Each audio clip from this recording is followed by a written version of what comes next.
Bueno, hoy vamos a tener nuestra clase 5, vamos a trabajar sobre lo que conocemos como la producción de los datos. Y para trabajar sobre este tema, ustedes recordarán brevemente que nosotros en un principio dijimos en otra clase que todo proceso de investigación recorre tres grandes momentos: el de la formulación del problema, el de la producción de los datos y el de análisis de los datos. Hoy vamos a hablar de la producción de los datos. Respecto a esto, como ustedes ven acá, vamos a recorrer 4 ejes conceptuales para desarrollar nuestra clase. Las etapas del proceso de investigación que involucran esta tarea, la noción de medición, la operacionalización y diferentes metodologías para la construcción de variables. Vamos a empezar por el primero, por la producción de los datos. ¿Qué etapas son las que están involucradas? De las etapas que nosotros vimos en clases anteriores sobre el proceso de investigación, siempre recorriendo estos dos caminos, el de qué queremos conocer y quién nos proveerá la información necesaria. El de qué queremos conocer, nosotros partimos para este proceso de producción de datos de los conceptos o variables. Esto es muy importante porque lo que estamos queriendo señalar acá es que el punto de partida de toda producción de datos es un punto de partida teórico, conceptual. Los datos comienzan a tomar forma teóricamente. La idea, ustedes saben, de las variables es trabajar con los conceptos, interpretar qué es una variable, que no es otra cosa que un concepto, a partir del cual nosotros intervenimos en la realidad y damos cuenta de esa realidad. La función básica de las variables, recuerden, siempre es la función clasificatoria, digamos, ¿no? de un fenómeno que está en el campo de la realidad. La segunda de las etapas es la definición operacional, es decir, la primera fue seleccionar esas variables, los conceptos, definirlos teóricamente. Ahora esas variables tienen que estar preparadas para poder intervenir en la realidad. Ahí es una nueva definición, pero ya con un criterio de intervención, un criterio operativo. Volver sobre las variables, pero para que ellas puedan dar cuenta y poder representar los hechos que están en la realidad. La tercera de las etapas es el instrumento de registro. Ya sobre esto vamos a trabajar más en detalle en clases posteriores. Hay instrumentos de registro cualitativos y cuantitativos. Los instrumentos de registro contienen a las variables. Las contienen en un lenguaje tal que nos permita, a partir de ese lenguaje, registrar los fenómenos que en la realidad se encuentran. Hay instrumentos de registro para investigaciones cualitativas y hay instrumentos de registro para investigaciones cuantitativas. Aquí termina este recorrido que tiene que ver con el recorrido del camino de qué queremos investigar. Y luego está el otro, que es quién nos proveerá la información, quiénes serán nuestras fuentes. A eso lo llamamos unidades de análisis. Recuerden que las unidades de análisis también son construcciones nuestras. La unidad de análisis no es otra cosa que la representación que nosotros construimos acerca de un fenómeno que está en la realidad. Se trata de un sujeto, persona, se trata de un país, de un objeto, de una pauta cultural, de una fotografía, de un determinado fenómeno o hecho. Cualquiera de los fenómenos con los que se expresa la realidad, nosotros lo redefinimos teóricamente y lo constituimos como unidad de análisis. Variables y unidades de análisis son construcciones teóricas nuestras.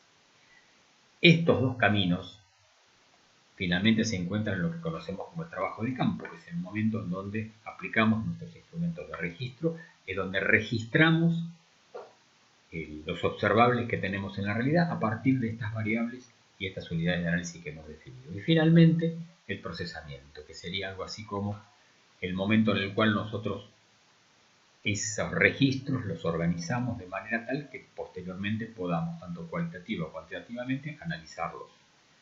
Con esto cerramos la producción de datos. Ese dato que se inició teóricamente con la selección de las variables entre los distintos conceptos que tenemos, finaliza en el procesamiento a partir de estos recorridos que hicimos. Este camino es un camino que se da en lo que conocemos y ya mencionamos en clases anteriores, que son las investigaciones con fuente primaria de datos, es decir, aquellas en las cuales nosotros mismos producimos los datos con los que vamos a trabajar.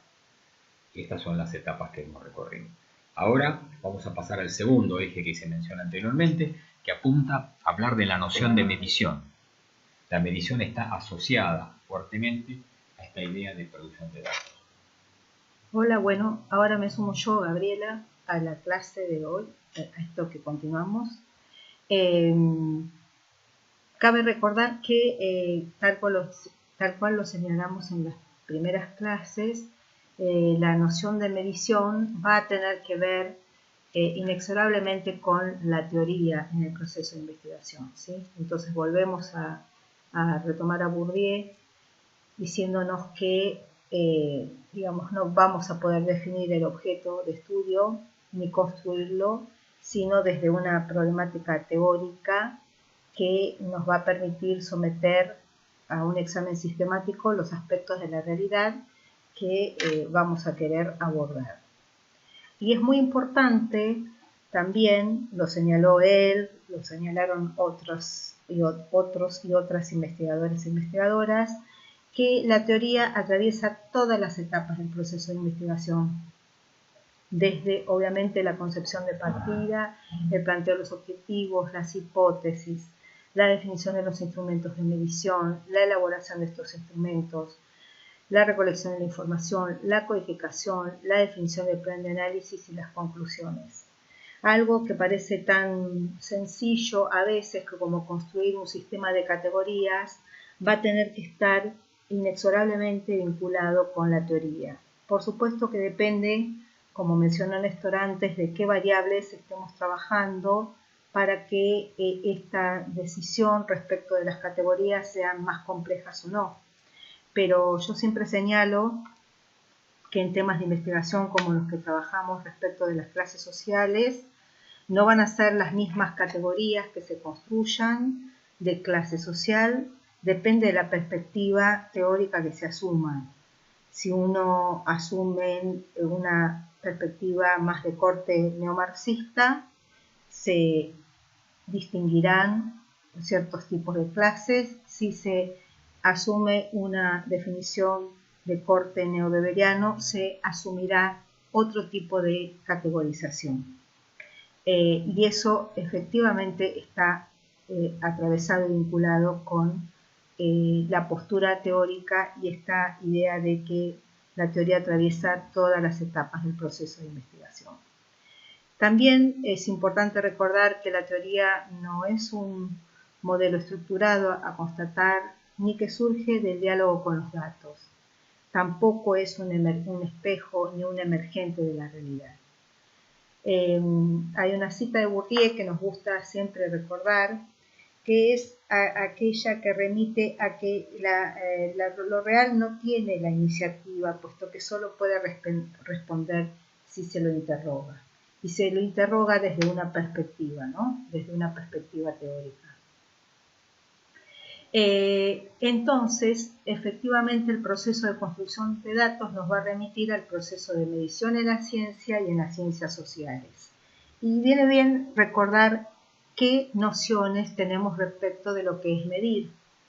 Acá se les plantea a ustedes en la pantalla dos posturas diferentes, ¿no? Una parece muy lejana, del año 19, de Norman Campbell, que sostenía que medir es el proceso por el cual se representan cualidades mediante números.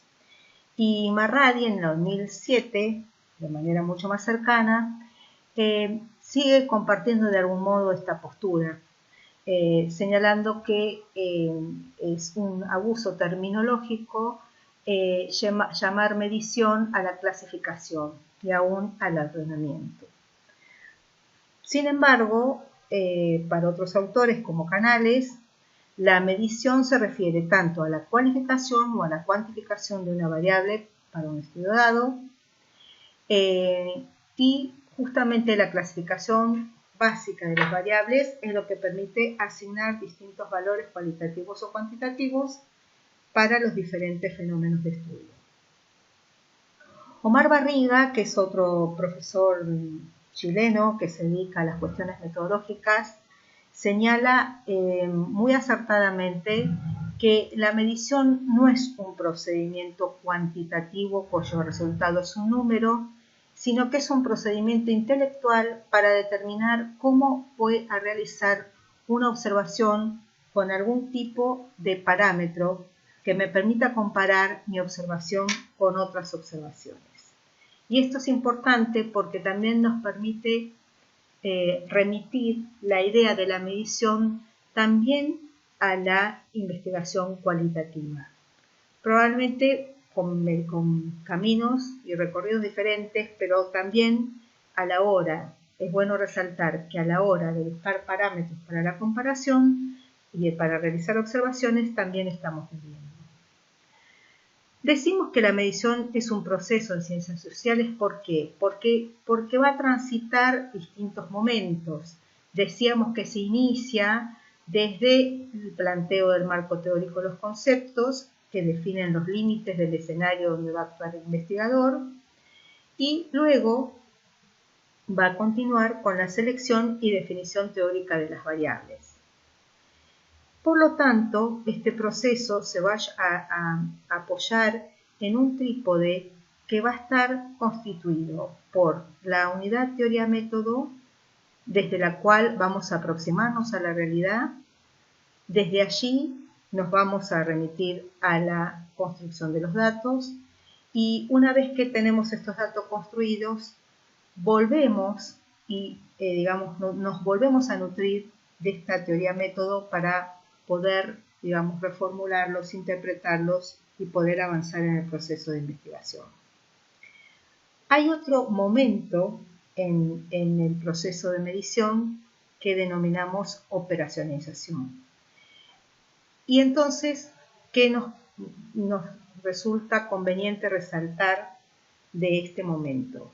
Que a partir de esta unidad teoría-método y a través del proceso de medición, transformamos la información, esos observables, en datos, mediante un proceso metodológico que, ¿cómo se denomina este procedimiento metodológico? Operacionalizar. ¿Qué va a ser entonces operacionalizar? Va a ser, disponer de un recurso metodológico y técnico que permite que una variable pueda obtener registros e información de la realidad. Una variable es un concepto por medio del cual el investigador pretende producir datos y por lo tanto operacionalizar es un momento del proceso de medición. ¿En qué va a consistir? En la construcción de indicadores. ¿Qué son estos indicadores? ¿A qué nos remiten estos indicadores? Al pasaje de lo latente a lo manifiesto. Según Casas-Aznar, un indicador es un medio para la aprehensión de conocimiento sobre aspectos de la realidad que no son directamente perceptibles o medibles. También Marradi, más cercanamente, considera que el indicador es algo manifiesto, es un aspecto manifiesto o registrable que da información sobre algo que no es manifiesto o directamente registrable. Un indicador, en tanto variable, es una construcción teórica, ¿sí? Pero es una construcción teórica que ha sido construida para obtener registros, señales, información sobre esa cosa oculta, latente de la realidad, que no puedo registrar desde la variable que le dio origen, por eso es necesario llegar a ellas. Cuando hablamos, de esto de construcción de variables, es bueno también asumir que en el proceso de operacionalización se puede formalizar distintos caminos a partir de diferentes metodologías a aplicar y diferentes caminos en este proceso de operacionalización que nos van a llevar a modos de construir variables diferentes, como es el caso de la aplicación de un índice sumatorio o de una tipología. Para ello es bueno ver algunos ejemplos y reflexionar sobre en qué consiste cada una de estas metodologías. Tanto las tipologías como los índices son procedimientos que permiten construir variables complejas, es decir, son diferentes modos de operacionalizar variables. Las tipologías, que todos ustedes deben haber conocen, deben haber recurrido, deben haber leído en diferentes autores y autoras. Son recursos viejos, muy utilizados en la sociología, que permiten comprender e interpretar un fenómeno para producir datos, o en otros términos también se constituyen entre un puente entre los conceptos y los datos. Y han existido en la tradición de producción en sociología distintas formas de abordar estas tipologías. Y acá nos gusta remitirnos a dos cuestiones bien diferenciales, como son los tipos construidos y los tipos ideales. En realidad, esta noción de tipo construido la tomamos de McKinney, que en su obra Tipología Constructiva y Teoría Social señala que el tipo construido, a diferencia del tipo ideal, puede funcionar, y esto es muy importante, como puente entre la teoría sustantiva y la base empírica, es decir, apunta a construir tipos que tengan existencia y referencia en la base empírica, a diferencia de lo que se da con los tipos ideales, ¿sí? Si bien es cierto también que podemos reconocer que las tipologías como instrumento de medición también orientan la investigación hacia la producción de teoría. Un ejemplo clásico de tipo construido en la sociología clásica es la de Durkheim con su obra, la obra El suicidio, con los distintos tipos de suicidios. Pero también quiero decir, Durkheim construyó tipos que buscaban tener referencia en la realidad, ¿sí? Por eso lo llama este autor tipos construidos. Un ejemplo más actual lo podemos ver en la tipología de posiciones de clase en la sociedad capitalista de Eric Wright. Eric Wright fue un sociólogo norteamericano que abordaba el estudio de las clases de una perspectiva neomarxista, y entonces lo que él pone en juego en esta construcción de las tipologías es diferentes dimensiones y luego indicadores de cuya combinación van a construirse los tipos finales de posiciones de clase, ¿sí? En los 12 tipos que él plantea. Entonces, si nosotros vemos, digamos, partiendo de esta idea marxista de la división de la clasificación de aquellos que trabajan en propietarios y no propietarios. Para los propietarios va a observar si contrata obreros si no trabaja, y a ese tipo lo va a denominar burguesía. Aquellos que son propietarios, contratan obreros y trabajan, los va a denominar pequeños empleadores. Y aquellos que son propietarios, no contratan obreros y trabajan, los va a denominar pequeña burguesía. En tanto que los no propietarios, digamos, para los no propietarios, el autor remite a otras dimensiones de análisis que le permitan, digamos, distinguir este gran bloque de no propietarios, ¿sí? Y entonces es allí donde juega qué relación tienen estos trabajadores con la autoridad, y construye 3 categorías finales de directivos, supervisores y no directivos, y también, digamos, tratando de rescatar la idea de explotación en las sociedades contemporáneas, también remite a otra idea que tiene que ver con los bienes de cualificación. Y entonces va a clasificar a las personas que trabajan entre expertos, calificados y no calificados. Del entrecruzamiento de estas dimensiones, entonces va a generar los tipos finales de posiciones de clase. Entonces, dentro de los no propietarios podemos tener situaciones muy diferenciadas entre, supónganse, los directivos expertos, que son aquellos que no son propietarios, pero que tienen posición de directivo y que tienen los máximos bienes de cualificación. Y en el polo opuesto tendríamos a los obreros no calificados, que no tienen posiciones directivas y no tienen bienes de cualificación. Entre esos extremos se encuentran las otras situaciones o los otros tipos de posiciones de clase que va señalando el autor.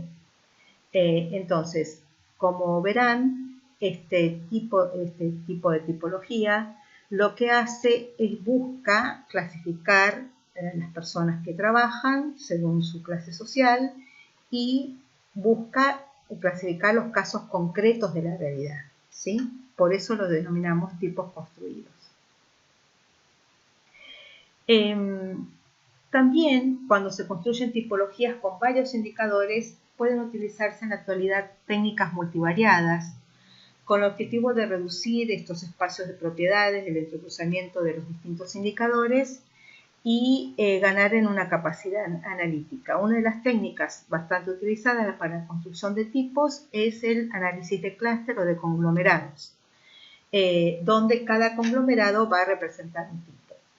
Esto es bueno mencionarlo para saber que no todas las tipologías se producen del modo que se produjo la de Wright, porque también pueden existir estas técnicas que hoy nos ayudan a generar esta construcción de tipos. Por otra parte, ¿por qué nos resulta interesante citar a los tipos ideales?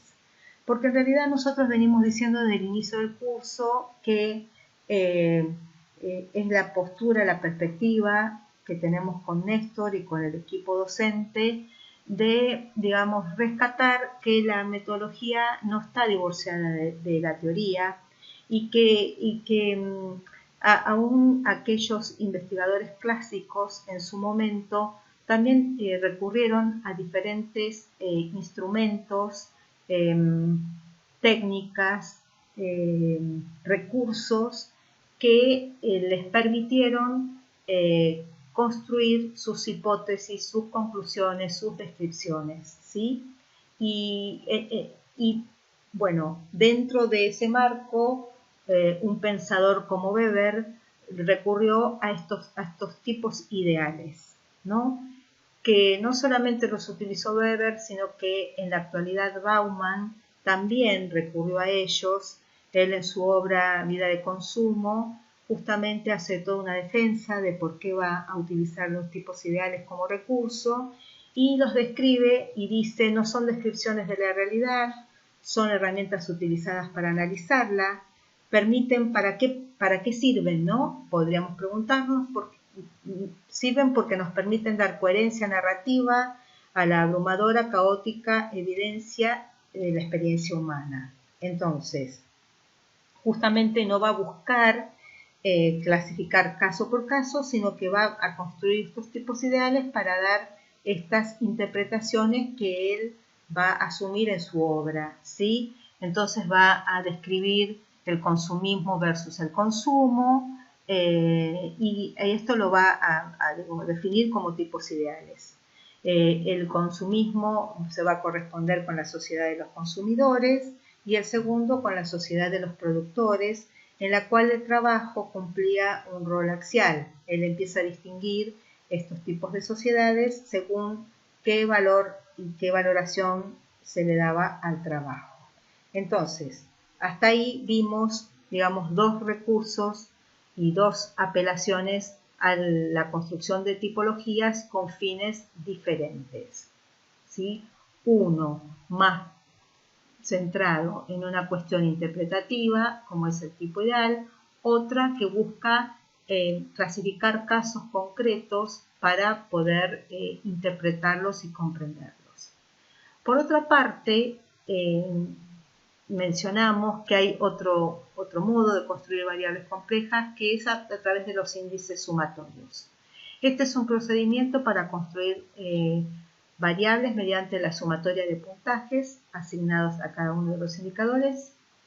Los puntajes no son magnitudes, sino códigos que reemplazan a las categorías para poder sumarlos. Va a tener una lógica de suma, por eso se llaman sumatorios. Un ejemplo que, a modo de ejemplo sencillo para que ustedes dispongan para trabajar, es este que se le vamos a presentar ahora, que está basado en la idea de un estudio, digamos, del uso de indicadores de bienes de consumo para el estudio de la inequidad. que fue caracterizado en su momento por Minujín y Gibbon en el año 2002, y que ellos trabajaron en su momento con análisis multivariados del estilo de factorial para la obtención de índice de bienes, pero como la idea en nuestro trabajo fue trabajar con datos del censo de población, ese tipo de técnica no se podía implementar, entonces tuvimos que recurrir a los tradicionales índices sumatorios que se construyen de otro modo, no apelando a estas técnicas multivariadas. Para eso se dispuso de los indicadores que proveía el Censo Nacional de Población y Viviendas del 2001, y fueron agrupados siguiendo a una autora en Epstein en 3 dimensiones: el de comunicación e información, el de bienes recreativos y de bienes domésticos. Y como vamos a ver acá, no vamos a hacer el recorrido de todos los puntajes porque va a ser realmente muy agobiante para esta clase, eso lo van a poder mirar ustedes, pero sí, digamos, cuando se construyen estos índices, lo que primero delimitamos es un rango de la variable, en este caso de 0 a 100 puntos, porque nos permite trabajar con sumas más fáciles de realizar. Para la dimensión comunicación e información, entonces lo que vamos viendo es que, digamos, se establecieron 2 indicadores, ¿sí? Tenencia de teléfono y tenencia de PC e internet, con 3 categorías, ¿no? Telefonía fijo y celular, solo celular más teléfono fijo, no tiene teléfono. ¿Por qué esto es un indicador y de repente si habláramos de la dimensión comunicación e información no lo es? Porque en realidad justamente nosotros decíamos que la función de un indicador es la que nos permite consignar, registrar directamente observables de la realidad, ¿no? Y entonces si yo digo que alguien o un hogar posee teléfono fijo o celular o teléfono fijo y celular, podemos registrar eso sencillamente. Esa relación bien directa y bien concreta es la que nos permite decidir que estamos frente a un indicador. En este caso, la categoría teléfono fijo y celular adquirió el máximo puntaje de 16 puntos, la situación intermedia de 8, la no posesión de teléfono 0. Respecto de la posesión de PC e Internet, pasa lo mismo. Aquí, bueno, los puntajes no fueron los mismos por un tema de cómo distribuir los valores en cada una de las variables. El máximo puntaje de PC con Internet es 17 puntos. Se apeló a que PC sin Internet tuviera 8 y la no posesión 0 puntos. La dimensión de bienes recreativos tuvo un solo indicador, que era la tenencia o no de televisión por cable, siendo la tenencia teniendo el máximo puntaje 16, la no posesión por cable 0 puntos. Y por último, la otra dimensión de la posesión de bienes domésticos tuvo 3 indicadores: la tenencia de lavarropas, la tenencia de la de freezer y la tenencia de microondas. Como verán, la lógica de reparto de los puntajes fue más o menos similar entre todas las dimensiones. El lavarropas automático tuvo 17 puntos, lavarropa común 8, la no posesión 0 puntos, y lo mismo pasó con la posesión de heladera y freezer y con la tenencia o no de microondas. Como verán también, a veces los indicadores han tenido 2 categorías, 1 o 3. ¿De qué depende esto? Obviamente depende. Esto fue trabajado con información secundaria, por lo tanto teníamos que remitirnos a lo que el censo de población había definido. De allí, bueno, las limitaciones que a veces podemos tener a la hora de trabajar con estos instrumentos, pero bueno, nos permitía clasificar y ver qué pasaba con el equipamiento de los hogares en todo el país. Una vez que tenemos establecidos estos puntajes, digamos, lo que se hace es, no hacemos todo este despliegue de indicadores para dejarlos sueltos, sino justamente para volver a la variable original que remitía a la construcción de índice de equipamiento de bienes de consumo. Y entonces las categorías finales del índice fueron estas: muy bueno de 76 a 100 puntos, bueno de 51 a 75, regular de 26 a 50, muy malo de 0 a 25. ¿De qué depende cómo establezcamos los puntajes finales? Va a depender muchas veces de si tenemos criterios teóricos para poder construirlos, y también del desempeño empírico de las variables, ¿no? Porque lo que nosotros buscamos muchas veces es que nos queden clasificados casos que existan en la realidad. No nos sirve de nada una categoría que sea muy prolija, pero que tenga 0 casos. Entonces, muchas veces en la investigación aplicada trabajamos con estas dos lógicas, de la conceptualización y también del desempeño empírico de las variables. Si nosotros tenemos que comparamos las tipologías y los índices, ¿qué podemos decir? Que, digamos, tenemos que tener en cuenta qué clase variable con qué clase variable vamos a trabajar para que, digamos, decidamos por un procedimiento u otro. En las tipologías donde se combinan las categorías de los indicadores, pueden utilizarse diferentes variables de diferentes niveles de medición. Y esto es una riqueza para la construcción de las tipologías. Nosotros en ciencias sociales no disponemos muchas veces de tantas variables cuantitativas o numéricas, y entonces el recurso de la tipología justamente nos permite combinar indicadores de variables de diferente nivel de medición. Por eso van a ser muy utilizadas y las van a ver muy empleadas en distintas investigaciones. En los índices sumatorios, como vamos a vamos a hacer la asignación de una escala a las categorías para permitir el procedimiento aditivo, requiere de variables de nivel de medición nominal o intervalar, ¿sí? Que fue lo que hicimos en el anterior, digamos, de la combinación de todos los puntajes se construían las categorías finales del índice, ¿sí? Yo siempre digo que no vamos a ver ahora el tema de escalas, pero que esto nos hace acordar a veces a estos juegos que hacemos ya, bueno, esto denota mi edad, pero en estas escalas, en estos tests que a veces se presentan en las revistas tipo Cosmopolitan o algo por el estilo, respecto digamos, de esto de decidir si soy un buen amigo, una buena compañera, etcétera, y tenemos esta lógica de sumar los puntajes. Esta misma es la que se aplica y de cuando nos dicen en esta revista, bueno, si usted tuvo tal puntaje, entonces es una buena amiga, un buen compañero, etcétera. Esa es la misma lógica que se tiene en cuenta en los índices sumatorios. Los índices sumatorios también permiten la ponderación de indicadores a través de los puntajes, mientras, y en las tipologías nosotros podemos también acentuar el peso de algunos criterios y no de otros, ¿sí?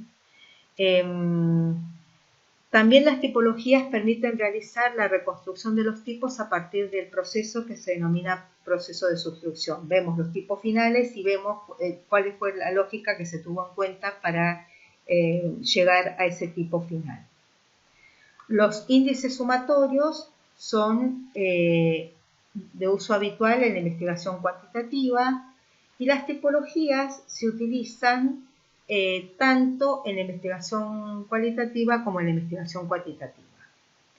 Ambos son recursos que nos permiten explorar y abordar aquello que denominamos en las primeras placas como lo latente, y que por lo tanto representan un gran desafío para la producción de datos en las ciencias sociales.